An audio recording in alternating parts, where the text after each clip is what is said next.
I read each sentence and let us see what so. So he is telling Arjuna has mistaken the body, mind, life for the real fact. And that is not true. It's the soul that is the real fact and not the body, mind, life. Because the body, mind, life will die, but the soul will never die. So that is the real fact. And then he says, so you have to live in the spirit and not in the body. That's what he says. Now I read the next sentence. Whoever is subject to grief and sorrow, a slave to the sensations and emotions, occupied by the touches of things transient, cannot become fit for immortality. So, very clear. We always think that what is happening to us, if someone hits you, you have sorrow. It's very natural. There's nothing unnatural about it. That's what we feel. But actually, it is not. You have the power to absolutely be unaffected. That's what it is. So, whoever is subject to grief and sorrow, and also not only grief and sorrow, but also pleasure. Okay, if you are subject to pleasure, then you are a slave to the body and the sensations and emotions, and you are occupied by the touches of things transient.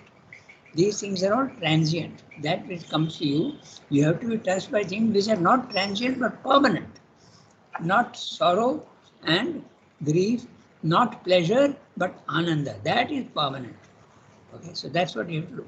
A slave to the sensations and emotions. We never think of it as slave.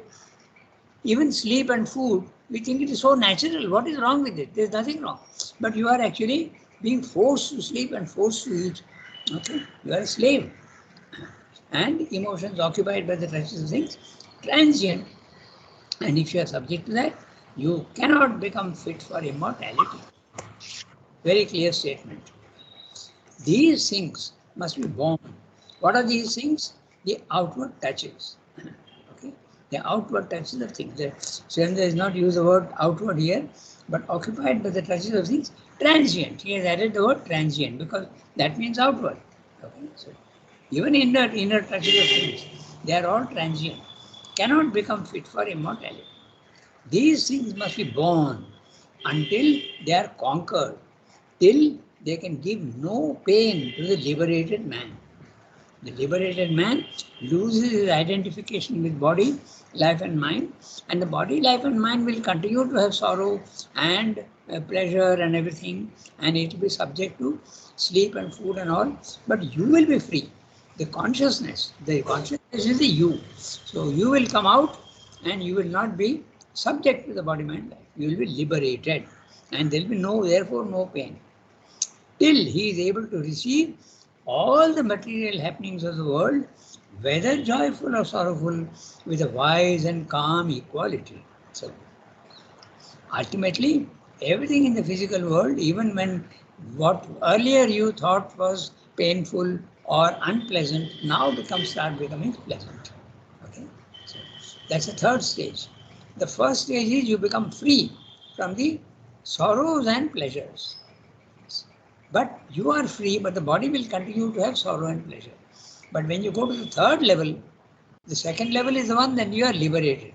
But this liberation also is of two types. Liberation of the soul and liberation of Purusha and liberation of Prakriti. The liberation of Prakriti cannot come unless you go to the third level. The third level is the supermind, and there, of course, you can have touches of the supermind temporarily for some time, and even your body, mind, life will respond to that, but temporarily, only in bits and pieces, but not permanently. Nobody has been able to do that permanently as yet, but that is also possible.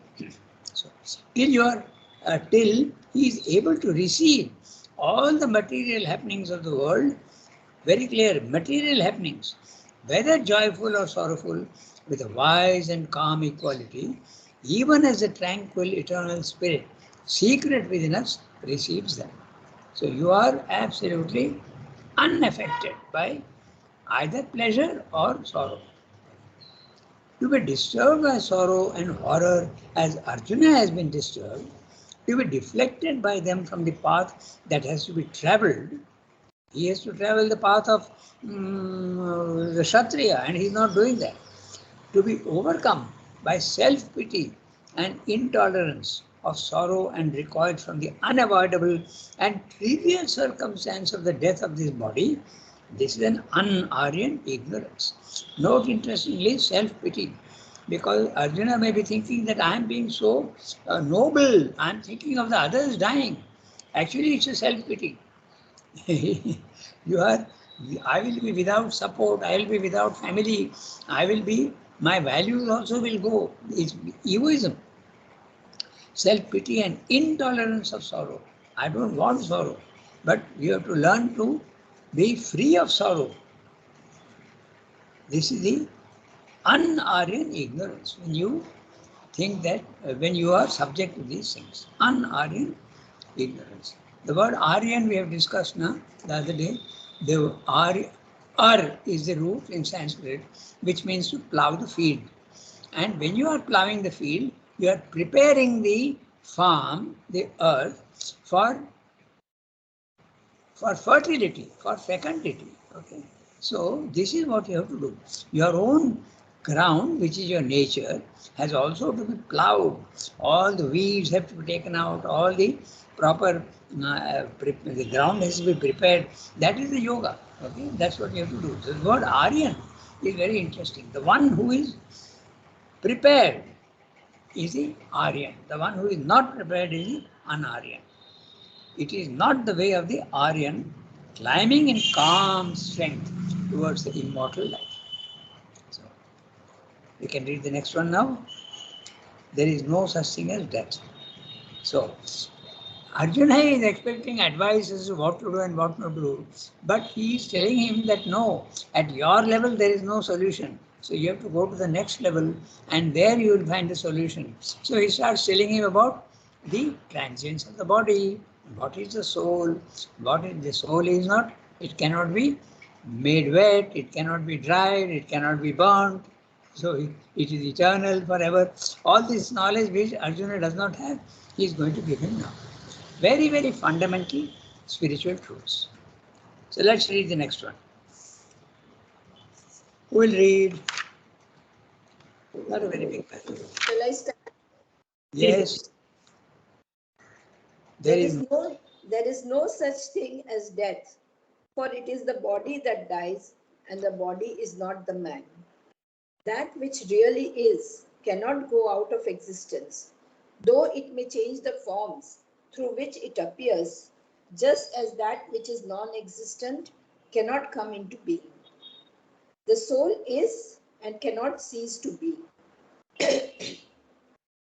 This opposition of this opposition of is and is not, this balance of being and becoming, which is the mind's view of existence, finds its end in the realization of the soul as the one imperishable self by whom all this universe has been extended. Finite bodies have an end, but that which possesses and uses the body is infinite, illimitable, eternal, indestructible. It casts away old and takes up new bodies. As a man changes worn out raiment for new, and what is there in this to grieve at and recoil and shrink? This is not born, nor does it die, nor is it a thing that comes into being once and passing away will never come into being again. It is unborn, ancient, sempiternal. It is not slain with the slaying of the body. Who can slay the immortal spirit? Weapons cannot cleave it, nor the fire burn, nor do the waters drench it, nor the wind dry. Eternally stable, immobile, all pervading, it is forever and forever. Not manifested like the body, but greater than all manifestation. Not to be analyzed by the thought, but greater than all mind. Not capable of change and modification like the life and its organs and their objects, but beyond the changes of mind and life and body. It is yet the reality which all these strive to figure.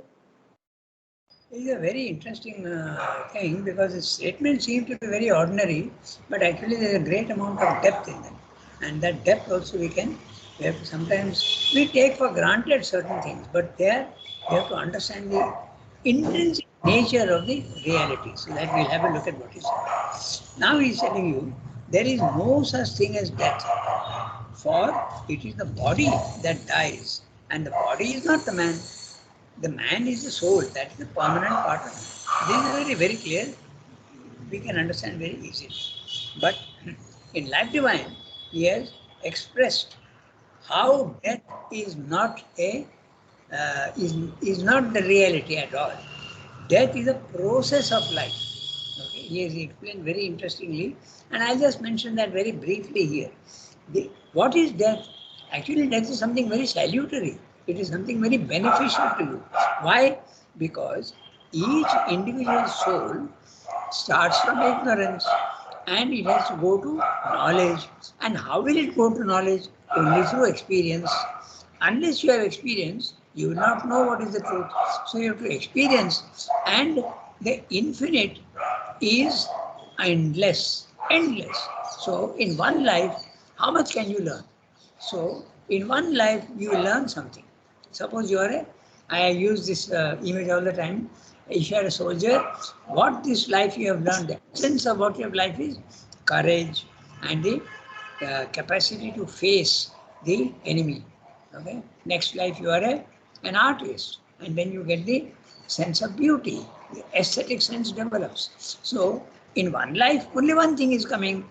In another life, another thing is coming. So endlessly you have to go on, and that's why death is a chance for you to get more experience in another circumstances.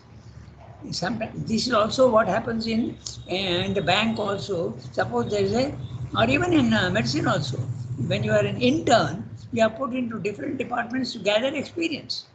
One department you are there, you gather experience. Then you go to another department and get experience. This is the same thing with the internees in the bank also. They are trained, basic training given, and then they are sometimes in the finance, or sometimes they are put in with the public, and they are sometimes put into other things. Okay, so this is the way. So death is really the chance that nature is giving you to have infinite experience in infinite number of bodies. So death is not something negative at all. It is something positive. That's what he's saying. So this is, he explains in the Life Divine. Okay. There is no, but in the Gita it is not there.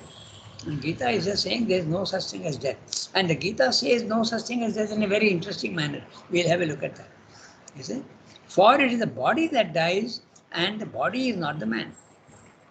That which really is cannot go out of existence, though it may change the forms through which it appears, just as that which is non-existent cannot come into being. Okay? So this is the second chapter, 16th verse. Nasato vidyate bhavo, na bhavo vidyate sata, avinashi tu tad vidhi, yena sarvamidam tam. Yeah. Remember, Tarika? Yeah. All these verses are one of the very enlightening verses. All these. So it says that that which is existence can never go out of existence. Even your body does not go out of existence. It becomes matter and again gets recycled into another body. Exactly in the same way. And even science tells you that the total energy in a system does not decay or increase. It only changes form. Okay? So this is a very, very fundamental truth, which we don't think of it in that way. Nothing that does not exist cannot come into existence. And why is this? Because the divine is everything. And the divine can never go out of existence. He is himself existence. So this is a very fundamental truth, but we never think of it in that way. That which exists can never go out of existence. It can change form. Your body will decay, change matter, and again take another body. Okay, not necessarily a human body or any body, but body. It can become different matter altogether. That's what he's saying. Then he explained. This is the Gita is giving in a very fundamental statement.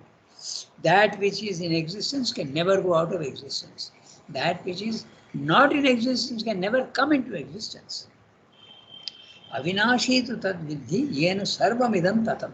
By whom all this universe is extended, that can never go out of existence. Okay? So, the soul is and cannot cease to be. Okay? So, this opposition of is and is not, this balance of being and becoming, which is the mind's view of existence, finds its end in the realization of the soul as a one imperishable self by whom all this universe has been extended. This is almost a translation which Ramdas has given here without saying it is translation. Finite bodies have an end. Antavanta ime deha. So that also is next one, the 17th verse. So finite bodies have an end, but that which possesses and uses the body is infinite, illimitable, eternal, indestructible. And the Gita goes to a very far away with this description. It casts away old and takes up new bodies as a man changes worn out raiment for new. And what is there in this to grieve at and recoil and shrink? It's very easy to say that, but even then, even when we know this theoretically, when someone dear to us passes away, then we have a tendency to grieve because the vital is more important than the mind. Has got a stronger grip on you. So, yes, theoretically I know that I should not grieve, but still there is a sense of loss. Okay, so and what is there to grieve at and recoil and shrink? This is not born, nor does it die, nor is it a thing that comes into being once and passing away will never come into being again. It is not like that. It is unborn, aja, ancient, nitya, sempiternal, shashvatoyam. Sempiternal is a very interesting word. Eternal and sempiternal are really the same thing. Okay? In English, you have several like that. Okay? Interesting words which they add a prefix to it, but the meaning remains the same. Sempiternal. That must be for the poetry, no, sometimes. Yes, Because you need to, for the meter or something, you need to exactly. add, maybe Exactly. for that. That's right. Because of the meter. It is unborn, ancient, sempiternal. It is not slain with the slaying of the body. Who can slay the immortal spirit? Weapons leave it not. Okay, so Naiva Chindanti Shastrani. Nainam chindanti shastrani, nainam dahati pavaka, na That's right. chainam kledayanti apo, na shoshayati marutam. That's right. Nitya Sarvagata Sanur Achaloyam Sanatana. That's right. I've got it. I don't have it by heart like Tarika has, but I have got it written down in my book. So No, I'm not, all these verses, no, they are the, like we had to learn by heart this. yes, if you learn by heart, it's very good. You know, we used to have Archana Di. No, sorry. What's her name? Chinmaydi. Chinmaydi, that's right. And she had the whole Gita by heart. Tarika, you also have the whole thing by heart? Not whole thing, but a few of them, yes. Like Yeah. all these verses, I know. Yeah, The these are one very, that we are talking about now today, those I know. yeah. This one is that dehinosmin yatha dehe kaumaram yauvanam jara tatha Yeah. dehantara prapti dhiras tatra namuhyati. Yes, that's right. Okay. So, this is what the Gita is saying. You cannot slay the immortal soul. It is untouched. It cannot be. Weapons cleave it not, nor the fire burn, nor the waters drench it, nor the wind dry. Eternally stable, immobile, all pervading. It is forever and forever. Not manifested like the body, but greater than all manifestation. Not to be analyzed by the thought, but greater than all mind. not capable of change and modification like the life and its organs and their objects, but beyond the changes of mind and life and body. It is yet the reality which all these strive to figure. The individual soul is individual, no doubt about it. But it is something yena sarvam idam tatam.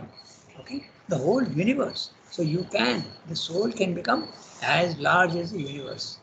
That's a cosmic consciousness. Okay? And I might as well very interestingly mention here how Mother said that the psychic being, normally it's in the Upanishads, it's described as no larger than the thumb of a man. Angushta matra purusha. But Mother saw the psychic being of the American lady, um, I forget her name. Anyway, so she used to deal with the American correspondence. So she saw, when she came to Mother, she saw the psychic being behind her larger than the body. And then Mother got the idea that probably this is going to be the supramental body. Okay? So it's a psychic being which can become even subtle physical, supramental matter, it can become much, much larger. Not the word, not manifested like the body, but greater than all manifestation. It can become as vast as the manifestation, not to be analyzed by the thought, achintyam, but greater than all mind, not capable of change and modification like the life and its organs and their objects, but beyond the changes of mind and life and body. It is yet the reality which all these strive to figure. All these, the body, mind, life, are trying to replicate it and become representatives of it. They are all symbols. Okay? So we go to the next one. Even if the truth. Who will read? Sarika has read now. Either Archana Di or Shilpa can read. yeah, Pallavi, read. You can read. Even if the truth. Even if the truth of our being were a thing less sublime, vast, intangible by death and life, if the self were constantly subject to birth and death, still the death of beings ought not to be a cause of sorrow, for that is an inevitable circumstance of the soul's self manifestation. Its birth is an appearing out of some state in which it is not non existent but unmanifest to our mortal senses. Its death is a return to that unmanifest world or condition, and out of it will again appear in the physical manifestation. The to do made by the physical mind and senses about death and the horror of death, whether on the sick bed or the battlefield, is the most ignorant of nervous clamors. Our sorrow for the death of men is an ignorant grieving for those for whom there is no cause to grieve, since they have neither gone out of existence nor suffered any painful or terrible change of condition, but are beyond death, no less in being and no more unhappy in circumstance than in life. But in reality, the higher truth is the real truth. All are that self, that one, that divine whom we look on and speak and hear of as the wonderful beyond our comprehension.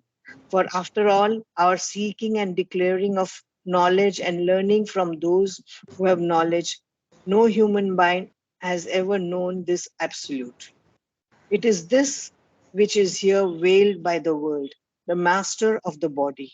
All life is only its shadow, the coming of the soul into physical manifestation, and our passing out of it by death is only one of its minor movements. When we have known ourselves as this, then to speak of ourselves as slayer or slain is an absurdity.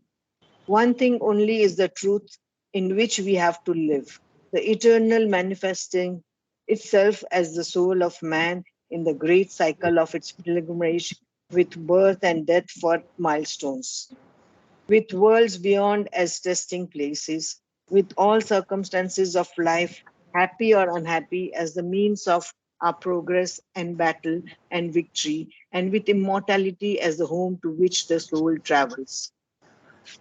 That last several sentences is a very, very clear image. It's a journey. You are journeying from death to the final home where you are eternally, you get immortality. And that's your home, the home of the soul. So it's a journey. And there are interesting milestones, okay? It's very interesting image he is giving. The resting places. You have come this far, you have come that far, all highways have got the distance to the destination. So he is using these very interesting milestones, how far you have come. Okay, so it tells you that. Okay, so let's read the each sentence. Very easy, nothing very difficult. Even if the truth of our being were a thing less sublime, okay, it is, you are not the, he has given you the ultimate truth. The soul is the reality and not the body mind life. But even if that were not so, then also you don't need to grieve. That's what he is telling. Even if the truth of our being were a thing less sublime, vast, less intangible by death and life, if the self were constantly subject to birth and death, still the death of being ought not to be a cause of sorrow. It's a body that is having birth and death. But even if the soul had birth and death, because then again it will take birth. So even if the soul is subject to birth and death, you don't need to sorrow because you'll take birth again.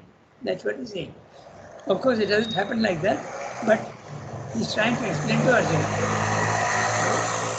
Still, the death of beings ought not to be a cause of sorrow, for that is an inevitable circumstance of the soul's self-manifestation. It comes into existence and goes out of existence. It takes a subtle form, then it takes a gross form. And then it loses the gross form and again takes a subtle form. This is happening all the time in the physical world also. We know that.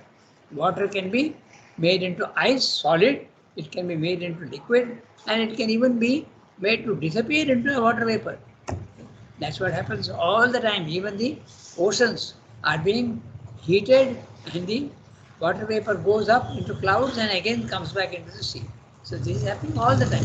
That which is true for the soul is also true for everything in the physical world. There is a constant recycling that happens. That's what it is. Its birth is an appearing out of some state in which it is not non-existent, but only in a subtle form which your senses are not able to see. Change your senses and you will be able to see that it has not gone out of existence. Its birth is an appearing out of some state in which it is not non-existent but unmanifest. The difference is coming into view and not coming into view. Unmanifest world or condition, and out of it will again appear in the physical manifestation. The to do is a very interesting, is a very colloquial thing actually. Okay, the hustle and bustle of life. Okay, it's a colloquial expression, but it's a hustle and bustle of life. The fuss that we make about physical things, the to do made by the physical mind and senses about death, we make too much out of it. That's what he means by the to do. The physical mind and senses about death and the horror of death, whether on the sick bed or the battlefield, is the most ignorant of nervous clamors. It belongs only to the vital and the body. Nervous clamor. Clamor is unnecessary noise you are making. That's what it is. Our sorrow for the death of men is an ignorant grieving for those for whom there is no cause to grieve. This is also established now even by science, semi-science if you want, but they have done research, NDE, the near-death experience, and the soul when it goes out of the body-mind life, it becomes wonderful condition. There is no suffering, there is no pain, there is only positive things. Okay?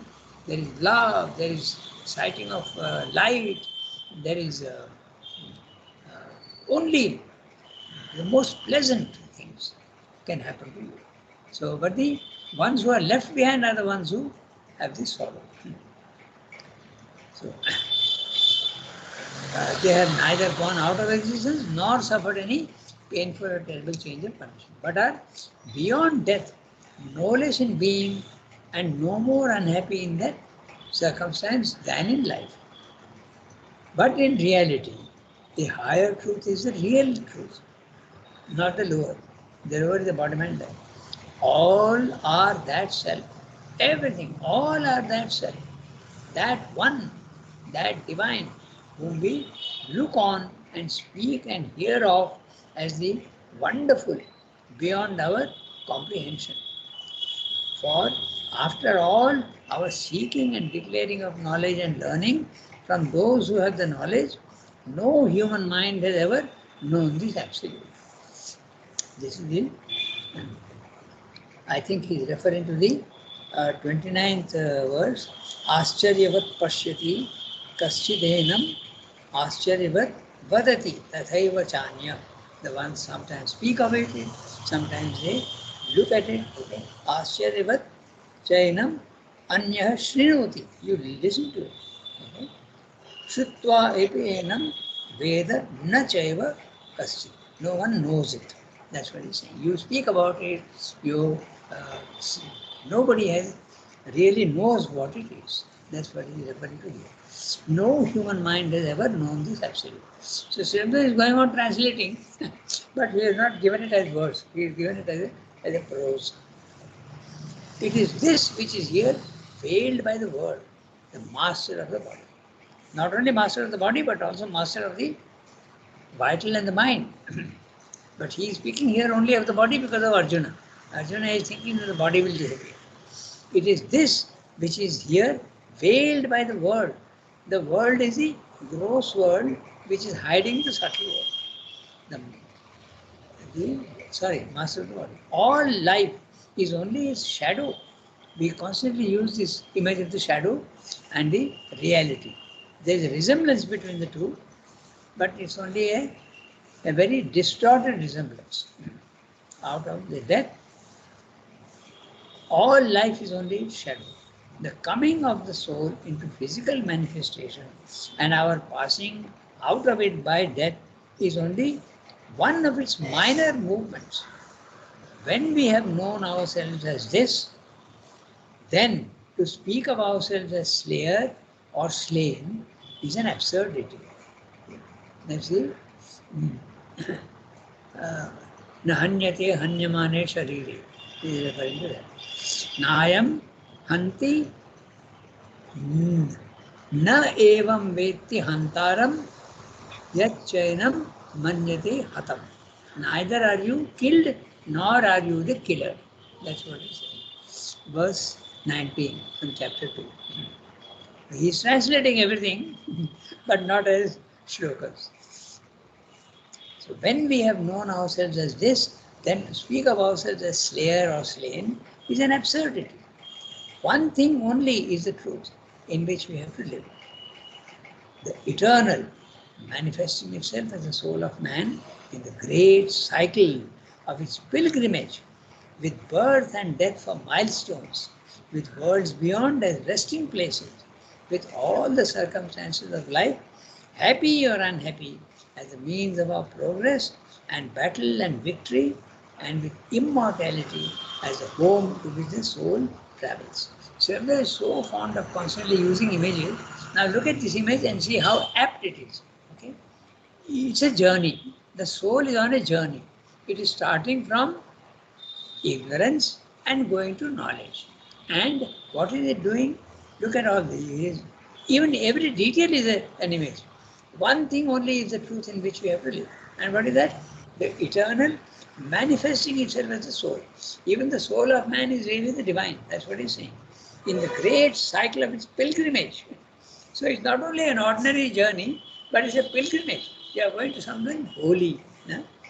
An ordinary journey is not a pilgrimage. A pilgrimage is a journey which ends in a holy place. Either a temple or something holy. Okay? So, and birth and death are the milestones. Every time you take birth and every time you come out of the physical world, it's a milestone. With worlds beyond as resting places. Now note that, okay? Sometimes on your journey also, you have to break journey and rest in some place when you resume the journey the next day. So how interesting the image. With all the circumstances of life, happy or unhappy, as the means of our progress and battle and victory, and with immortality as the home, the final destination is immortality, to which our soul travels. So you can, all these words indicate the image. Very interesting. Uh, Pilgrimage, milestones, resting places, okay, and finally home. So all this gives you the image. This is a very interesting exercise with those texts. I always ask the children to unravel the image. And in Savitri, you have almost every sentence is an image. It's very interesting, a metaphor or a simile. Okay, so 8:29. We have 6 minutes. Shall we read the next one? Rangad, I have to go. I have to go kindergarten. Okay. So then what shall we do? Shall we stop here today? Because it's only... Because this is a very big paragraph. It's a very big para and we will not be able to finish it. I think we drop it today. Can, And can also, I ask you a question? yes, we can do that. We can ask questions and talk. Okay. You know, everybody who has this near-death experience, they always talk of a certain bliss, peace, light, and things like that, which Yes. makes them very happy and free of pain. Yes. But when one dies, you leave the physical body, but Yes. then you enter into the vital world, no, which may or may not be good. So is one going directly into the psychic being to feel that? No. It depends at which level of development you are. For instance, its journey starts from immortality, from mortality. And you are, in the beginning, you are not even a human being. No? You are an animal and even at the lowest level of animal. So this is a thing that you have to understand. Depends at which level of consciousness you are. Suppose a worm, okay? We start with a worm. The worm is only matter with a little bit of life in it, mostly matter. So when the body dies, it comes back again and takes matter from the life world itself, from the prana. It doesn't go higher than that. Now take a slightly larger animal. Okay, all the insects, they will take the consciousness is most undeveloped in that, will again come into matter and take another insect form or whatever. Okay. Now if you take away a cat, okay, it will go to a higher level of the life plane. That's all. Okay. And when you come to a human being, the mind has come into existence. So you can, when the body is shed, the vital also is, if it is capable of shedding, it will go to the mental level and take birth again. When that happens, you remember your past life. But the developed man can go beyond the body, he can go beyond the vital, he can also go beyond the mind, and his soul goes into the psychic world. So, and there he takes stock of all that has happened in life, he reviews his life and takes birth again. So everybody does not go to the psychic being. In fact, the animal doesn't have a psychic being, it has only a soul. So it depends at which level you are. Even human beings sometimes don't go to the psychic world. They go only up to the mental world and take birth again.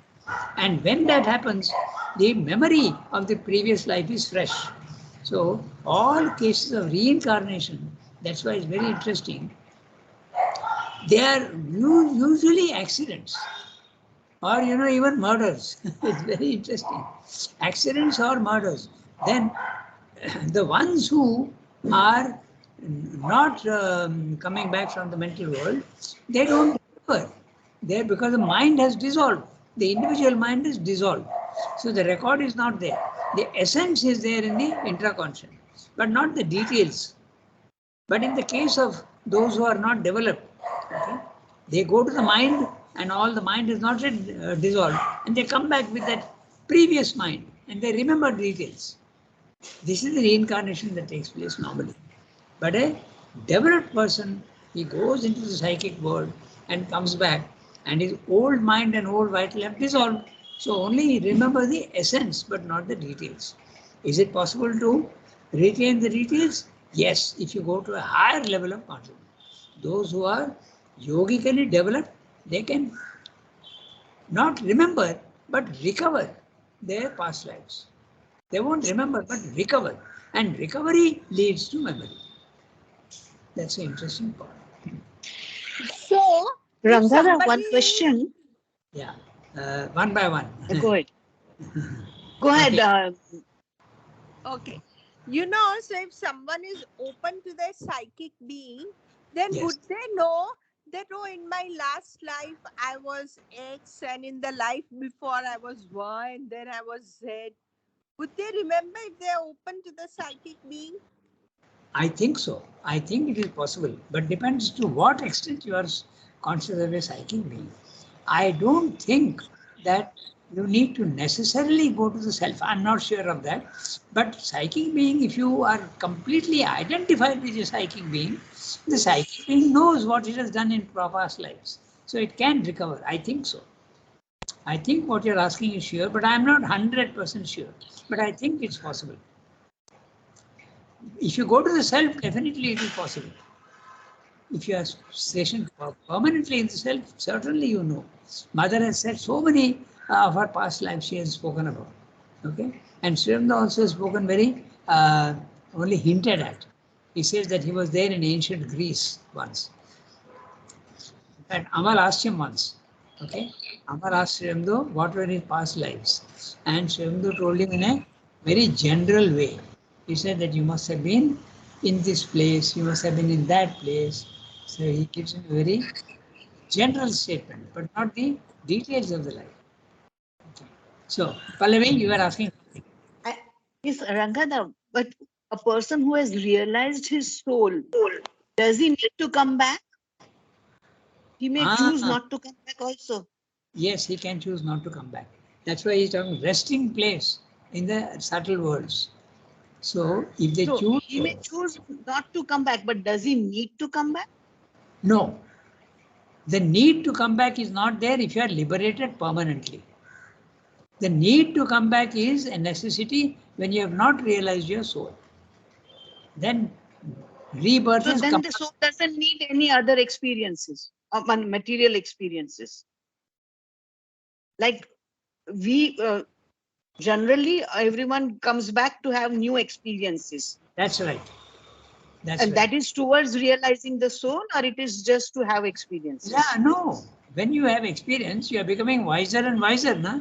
So you have more and more knowledge. So all experience leads to knowledge, and knowledge also needs to wisdom. And finally, you realize that you are the soul. So all experience only is a journey on the path. That's why the image of the journey is so important. So So interesting. then a realized soul doesn't need to come back. Not necessarily. In fact, they are so happy with what they have achieved that they don't need to come back. It's only Sriranga who is insisting.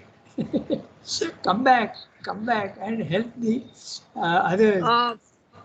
Yeah. My understanding is that one is a realized soul and living in psychic bliss and all that. But Yes. then it can offer to the divine that if you want me to go down and do some work for you, I shall go down. Is that Absolutely. correct? Yes, of course. One who is liberated can ask the divine to completely take him over. Of course, it can happen.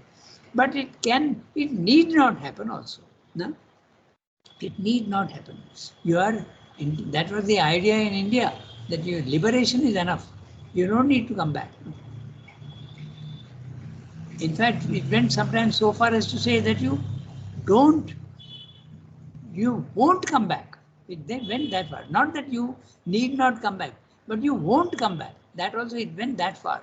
Some of the ideas. But that's not true. You can talk. Another, Yeah. Yes. one thing more, I mean, like what I'm saying, it's just that what I crossed my mind, that once you are identified with the self, you're also identified with everybody, with all the cosmic, all the people.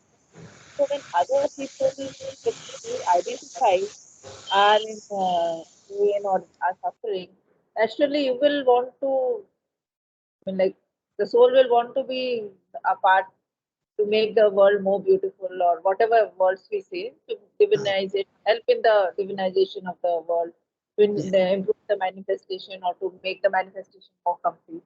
So that so it might to come back.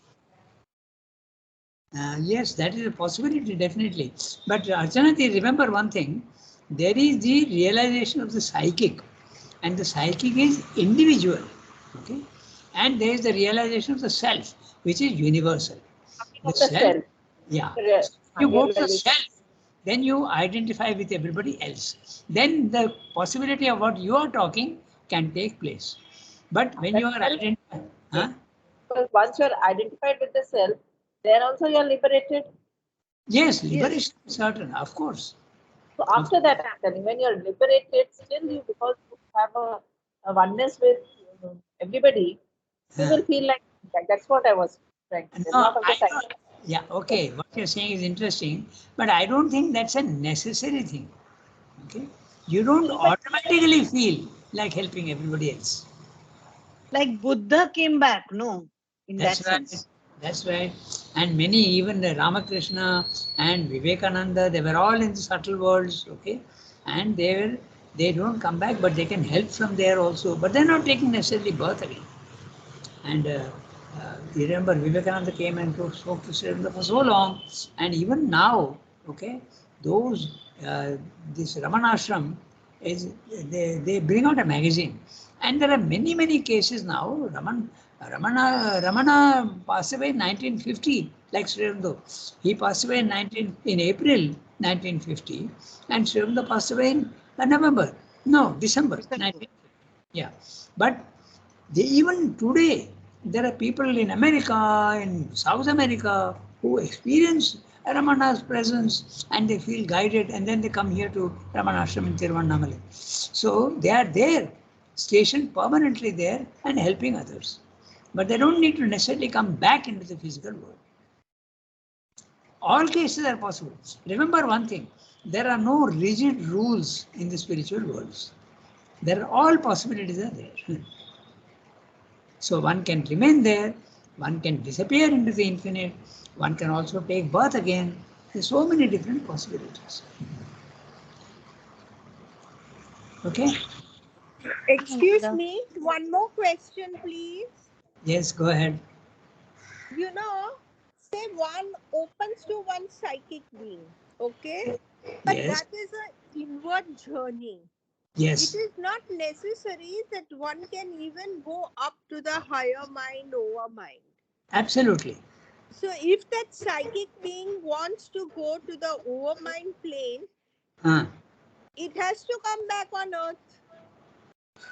no, even after the realization of the psychic, okay, the psychic can decide to join.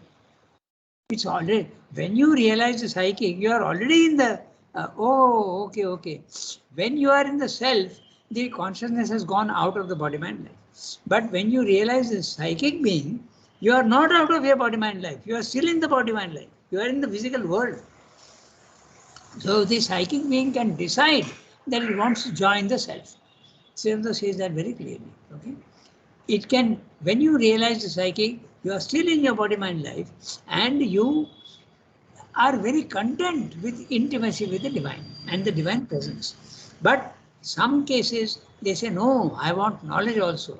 And then the psychic being, which is a representative, is the ambassador of the self. It can decide to go back to the native country. The ambassador can be recalled. So the psychic being decides to become one with the self. Okay? So that is a possibility. But the psychic being can be realized even when you are in the body mind life. The self can't. To understand the self, you have to go outside your body mind life, vertically up. If you remember the sentence we looked at just now, okay, the first one, these things, the touches of transient cannot become fit for immortality. If you are still affected by the body-mind life, you are in the body-mind life, you cannot know the self. If you want to know the self, you have to go out of your body-mind life and be absolutely free of the touches of things. So each word that we see here, where one has to interpret and understand. So he already told you that right in the beginning. Today, the first sentence we read. No? Whoever is subject to grief and sorrow, what does that mean? That means you are in the body-mind life, and a slave, and if you are that, you are not fit for immortality, which means you cannot realize the self. That's what, that's a fact. So, okay? Merci beaucoup. Okay, right. So we stop here today. My next student has already come, so I'm going to cut the line. Okay. See you on Tuesday. Au revoir, everybody. Have a nice day.